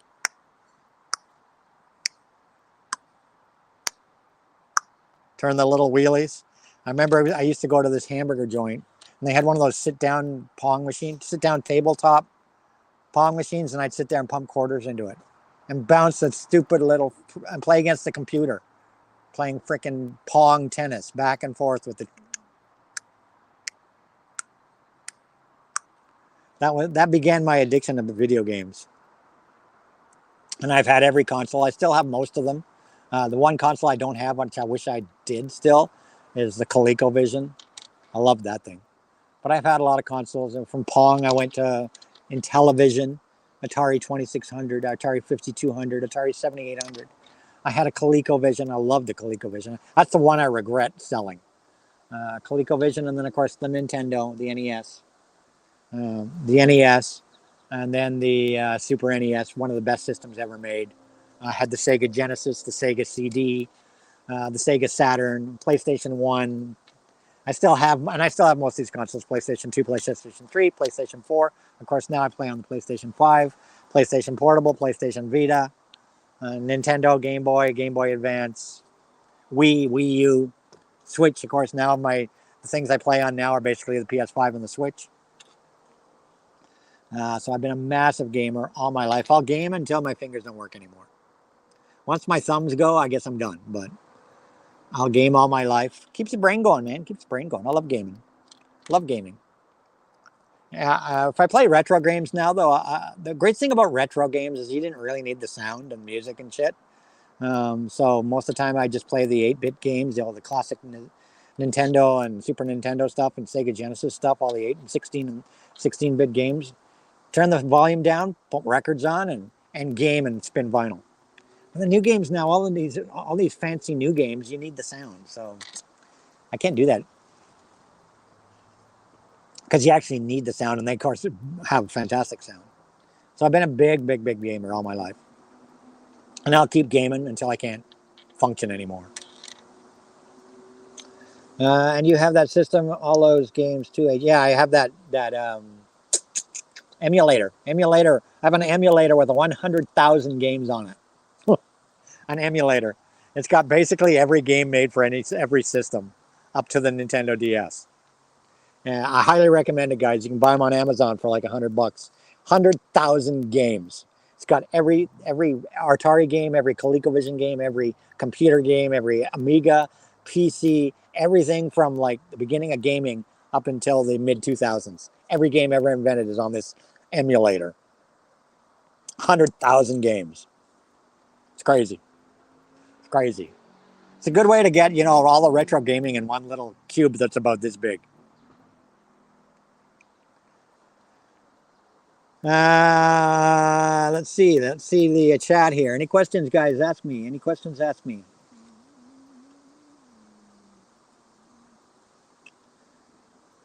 Yeah, it comes with a controller. It comes with like a PlayStation style controller, wireless PlayStation style controller. So let's see. Yeah, so let's go to the anime, I guess, because I've already been talking for 3 hours and for an hour and a half, just over an hour and a half. So I guess I'm going to have a volume 3 because I didn't touch on a lot of things. I did touch on a few things that I didn't think I was going to touch on today. But I'm sure you guys probably enjoyed the celebrity encounters. I hope you enjoyed the celebrity encounters. I had a bunch of other subjects I wanted to deal with today, but I guess I just got too much to tell in a couple hours. Certainly my days working in the strip club, I could give you guys more detail on that one day. Certainly more on my photography. Certainly more on my photography and the people I've met during my photography career. Famous models I've met and so on and so forth. Like Adriana Lima, famous Victoria's Secret model. One of the most famous Victoria's Secret models ever. Appeared year after year in the Victoria's Secret lingerie show that you see they have on broadcast on TV. The famous Victoria's Secret fashion show that they broadcast every year. Adriana Lima, one of the most famous models to ever work with, period. I had the pleasure of working with her as a secondary photographer in New York City in 2013. I had the pleasure of working with Adriana Lima. I got hired by a friend of mine who's a Toronto photographer, very famous for Toronto photographer. Most of the Toronto photographers, we all know each other through the business here in Toronto. We know of each other. And there's one particular Toronto photographer who's a good friend of mine. And he works with Victoria's Secret. He's been contracted to do Victoria's Secret shoots for many, many years. And he invited me. He said, I'm going to New York City next week. We're doing some work with Victoria's Secret. I need an assistant photographer. I need an assistant. And he invited me. And I was like, yeah, I'm there, man. I'm there. Good money. Fucking good money, man, from Victoria's Secret. Fucking good money. So I went with him 2 days in New York City and shooting some of the Victoria's Secret models. I was doing what were called prep shots. So I would take shots of the models in their various outfits off camera, like before they do the final shoots of these models. They would do some test shots, and I was in charge of doing test shots of the wardrobes and whatnot. So I met Adriana Lima, talked to her a little bit. She had her kids there because she's a mother at that point. But one of the most beautiful women I've ever met in my life. Man, oh man. So that was a fun couple of days working. And I got given a pair of Victoria's Secret wings, which I've used since in one of my shoots. And I had a cover in a magazine with those wings. But I do have a pair of Victoria's Secret angel wings that were given to me as a present by the people of Victoria's Secret as a thank you for coming and shooting as a souvenir. So I've got an actual pair of real Victoria's Secret angel wings in my cupboard here at home. But anime, I got into anime partially because of video games, because of course a lot of video games in the mid 80s, the characters are modeled after anime characters. You know, you'll see that in the Final Fantasies and various video games. The characters are being from most of the gaming in those days on the Nintendo was all made in Japan. All the games were made in Japan. Most of them are, 90% of them are made in Japan. So the characters were all anime styled, and that's kind of my earliest recollections of anime. Was with Nintendo games, and that caught my eye. I liked the art style and whatnot. And then I saw the movie Akira, and that blew my mind. The movie Akira absolutely blew my mind. And that started me wanting anime. And then when I got my Laserdisc player in 1991, that's when I seriously got into anime. In 1991, I got a Laserdisc player, and the Blockbuster by me would rent Laserdiscs, and I'd bring Laserdiscs home and I'd record them onto VHS. So I built up a good collection of recorded movies taken from Laserdiscs. And there was a little Chinese, Asian video rental place next door, and they had anime on Laserdisc. And I would start renting anime Laserdiscs and recording them. And then they also sold Laserdiscs. So I started buying anime on Laserdiscs, and I still have some of those all those anime Laserdiscs. Armitage the Third, Tenchi Muyo, Al Hazard. Those were all done on Pioneer Laserdisc, and I got heavily into anime at that point. I was watching and recording all sorts of anime. It's fantastic. I did want to bring some anime to the show, but maybe I'll do that later. I'll show some of my favorite anime if you guys want to see some of my favorite anime series and films that I highly recommend. If you guys want to dabble in some really spectacular anime, I will pull them out after this show. We're going to do a regular live stream, and we'll pull out some anime. I'll pull out some anime and show it on screen.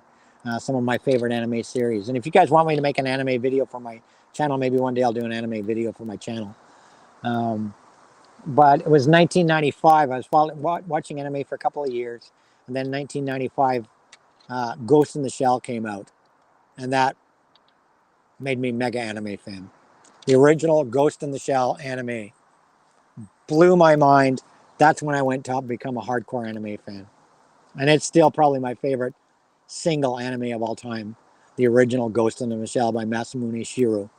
I've got the books now. I've got graphic novels, books by him. That whole thing, and of course, Ghost in the Shell inspired the Matrix films. The director, the Wachowski brothers, or whoever make them Matrix films, one of the things that inspired the Matrix films was Ghost in the Shell.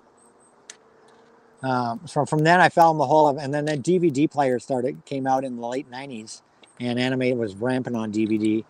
And I've built over I've been collecting anime hardcore since the late 90s on DVD, and I've got I don't know, couple hundred anime DVDs, easy, probably more, anime DVDs and Blu-rays.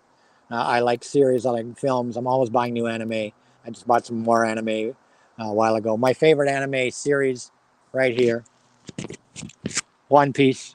One Piece, which is the longest running animated series in the world, period. Over The Simpsons, over anything. There's 1,000+ episodes of One Piece, and it's still going.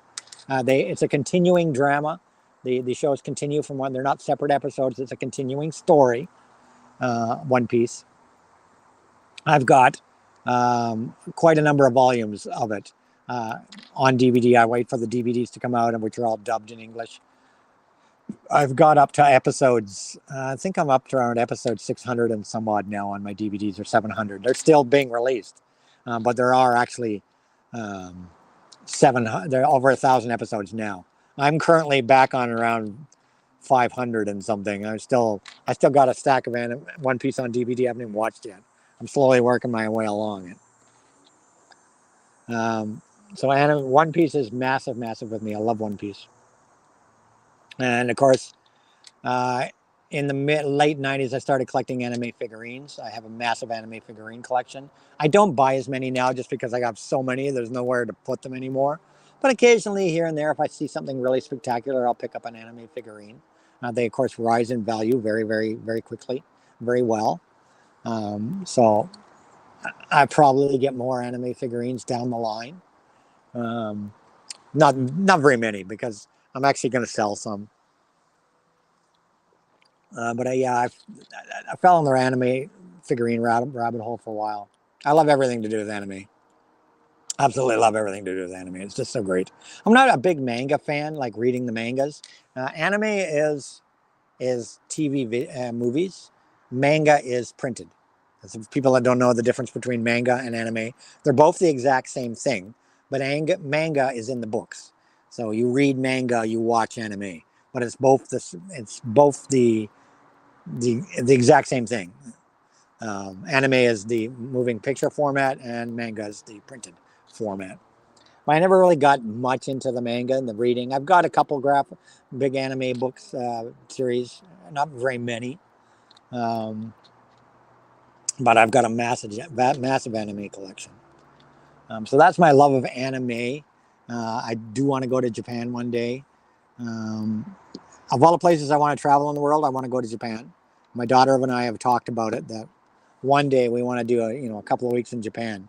I love Japanese culture, hence I don't know if you guys can see here. My love of Japanese culture and anime and all the rest of it is right here. This is an unfinished sleeve, which one day I will finish. And one day I do plan on doing this within the next couple of years, is finishing this half sleeve. But on here are Japanese symbols, and they basically say tolerance, because as people know, I can get pissed off real quick. So this is to remind myself to be tolerant against people and trolls and assholes and whatnot. And so this is tolerance. This here is tranquility, and tranquility because I suffer from anxiety. So tranquil, peaceful life, to try to always stay calm and peaceful and tranquil in my life, to not let anxiety get the best of me. So that's why I have tranquility.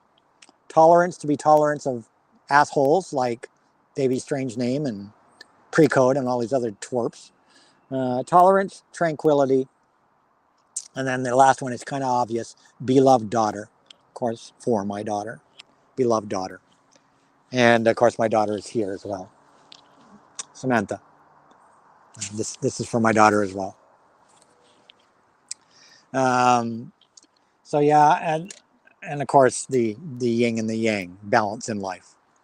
But this was the beginning, and as you can see, it's all been shaded. It's all been shaded here. This is the beginning of my sleeve, and I do want to finish the sleeve one day on this side. I guess it's a half sleeve because it's only here down. I think I'm going to do it in the next couple of years now that I'm getting ready to retire. And what I want to have on this side is Mount Fuji, a Japanese volcano. I want to have a Japanese volcano on here. A Japanese dragon, not Godzilla. People know Japanese dragons are more like snake-like creatures. So I want to have a volcano on here with a Japanese dragon coming down, and then a female anime warrior princess thing girl, because most in anime the females are the stronger characters. They really are. But I'm going to have a warrior princess, with her sword, fighting the dragon. I'm going to have anime princess, maybe a couple anime characters down here, fighting the dragon, holding up their swords against the dragon, and Mount Fuji and the sun and so on. That's what I want to do on this side of my arm. At the family event now, gotta go. Cool to hear the stories.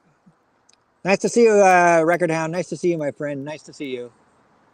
Back in the day, my game station would have been the Commodore 64. Yep, Commodore 64, hooked on Spy Hunters. Yep, Spy Hunter. There's a classic, Spy Hunter. So that's kind of my love of anime and what started my love of anime and how anime has grown for me. We talked a little about video games. There are other things I wanted to talk about, some more crazy stories in my lifetime. But we're getting up onto the 2-hour mark, and I guess we want to maybe have a chat. We can do a chat, see who wants to come up on chat. Let me see. Can I think of one more crazy story for you guys? What do you want to hear? Let me think. I've talked a lot about celebrities today. What's another crazy story from my lifetime? I know I'm probably just drawing a blank right now. Just let me give me a second to just think about this. Let's see, mid 2000s. I'm just thinking of the decades here in my head. Okay, another artist related story. Another Alice Cooper related story. I was at the Alice Cooper concert in Toronto where they rioted and wrecked the C&E grandstand. I'd gone with some friends. Alice Cooper was supposed to perform. This is well documented on the internet, guys. There's lots of pictures of it. I'd gone to see Alice Cooper for the gazillionth time, and he got held up at the border, and he couldn't do his show. And they came on stage. The C&E grandstand was in the C&E exhibition stadium. And they came on stage and announced that Alice Cooper would not be performing. And the fans went nuts. The fans went, such a black mark on Toronto's history that time. Such a black mark on Toronto's history. The fans went nuts and destroyed the place. They just rioted like instantly. And I remember being there, and people were ripping the frickin' seats out of the floor and throwing them on the stage. They were just trashing the place. We were just trying to get the fuck out of there. It was absolute chaos, pandemonium. People, frickin' cops coming in. It was a mess. Throwing crap on the stage at the equipment and stuff. Absolute shit show. So I was at the Alice Cooper riot. I also went to see Rolling Stones in the El Macombo. I was at that show, which I just managed to pick up on Prime Day. Managed to get the El Macombo 4 LP set for $60 on Amazon Prime Day, regularly almost $150. I finally got that, which is going to be really. It's been in my shopping cart for a year because of the price, and it's going to be nice to relive that night. I'd gone to see April Wine, like another couple hundred of us. We'd bought tickets to go see April Wine at the El Macombo, and sure enough, the Rolling Stones took stage. So I was one of the couple hundred people that got to see the Rolling Stones play the El Macombo. That was a cool night. Other stuff. This is probably a good place. I'm coming up on a little short of 2 hours. We're coming up on 4. I know I started a few minutes late. But maybe we will do a live stream. If you guys are up for a live stream, let me know in the comments below, and we'll do a short live stream. And there was so many other things I wanted to talk about today, but I fall in rabbit holes and get lost in them, and then I digress and get off topic and all the rest of it. So I'm sorry for that. But if this live stream does well and gets a lot of after views, then I'll do a volume 3 maybe in another month and a half or so. Maybe in late August or September, I'll do a volume 3, and we'll talk about more crazy stuff from my lifetime. Lots more crazy stuff. I had a whole list of things. I should have written it down. I had a list of things this morning I was going to talk about, and I know I've missed a whole whack of them. A whole whack of stories from my lifetime I've missed. I know I have. Such as the time the car pulled a boat down the lake. Well, I've got pictures of that too. The time the car drove the boat, the car towed a boat down the lake. I'll just leave that in your guys' heads. A car pulled a boat down a lake. Yeah. See if you guys can figure that one out. So we're coming up on 4. It's just this one's under 2 hours. A few minutes under 2 hours. Kiss, what about Kiss?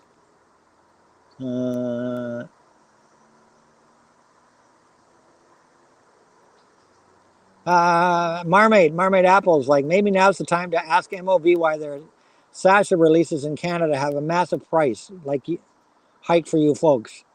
Maybe your question gets them and they can give an explanation. Yeah, like I'm a massive fan of music on vinyl pressings. They are one of my favorite labels, period, in the world. Some people don't like them because they say, oh, they use digital master tape, they use DSD and blah, blah, blah. Well, so does fucking MoFi, guys. So, but you see, MoFi have been doing it for years and they haven't been hiding anything. And they sell their stuff at regular record prices. You don't pay a premium price normally for music on vinyl releases. I have tons of music on vinyl releases. I love music on vinyl releases. They sound amazing.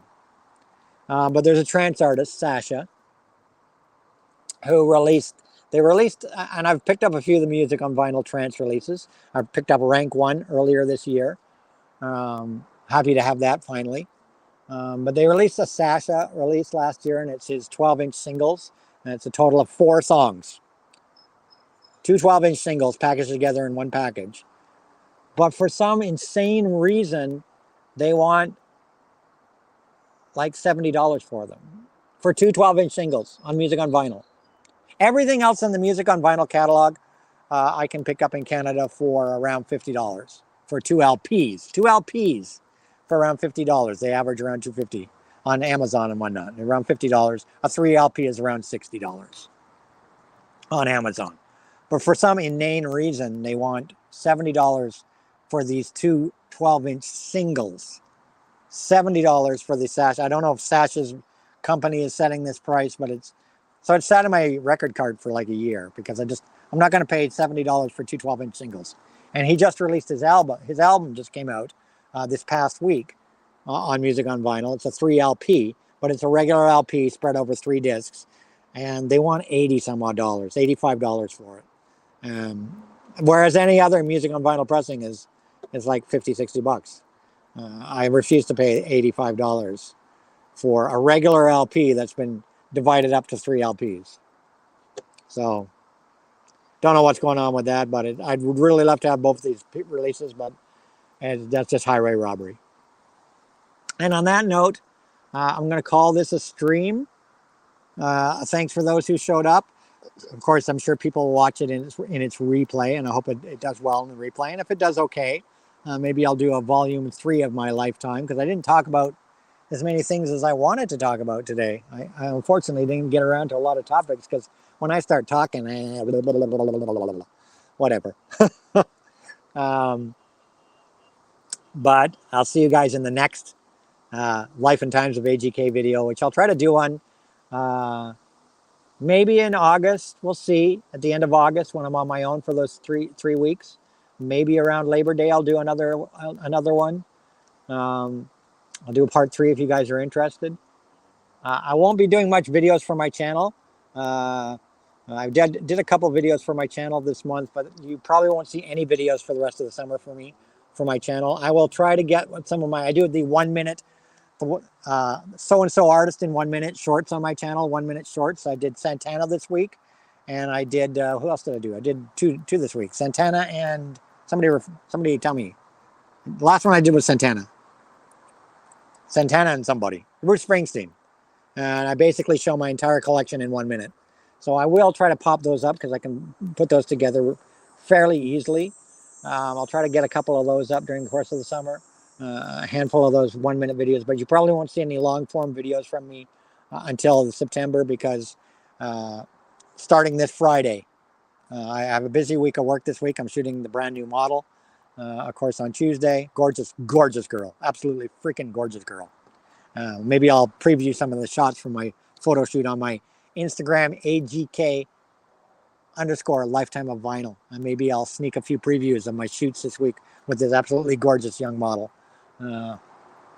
Maybe I'll flip a few up on the Instagram this week and on my Threads account. You guys can see this gorgeous new model. Brand new to the business. So I'll be shooting her this week. And then my holidays start with my daughter next Friday. And it'll be 3 weeks of holidays with my daughter. So I don't really plan on producing any content. Then I'll be traveling to BC. I'll be gone for 8 days in Western Canada. And when I come back, I've got a concert. And my daughter and I are probably going to go up north for a few days as well. So There's not going to be much, if any, content from me for the next few weeks, and probably till the end of the summer, other than shorts. I'll try to get some few shorts up here and there, the 1-minute shorts. And that's it. That's all. We're at 2-hour mark now. I'm going to start a brand new stream right now. So as soon as this stream ends, everybody just wait a minute, and we're going to do a second stream. That's right, a second stream coming up right now. And anybody who wants to come up and join the stream, and we'll have a chat for an hour or so. We'll do a 1-hour chat on stream. So anybody there that wants to just come up, and we'll do a little chat. If nobody comes up, it won't be a very long stream. But so this stream is over. Thanks for everybody for watching.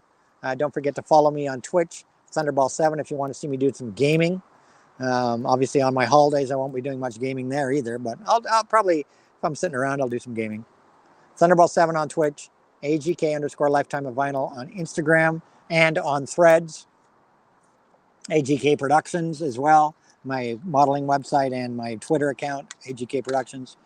AGK Photography, I believe, is my Twitter account, but I never post on it. So that's it. That's all. I hope you guys enjoyed this. Like I always say, where's the camera? Everybody tune in. I'm going to start a brand new stream. But for those signing off permanently, rock and roll. See you in a few minutes.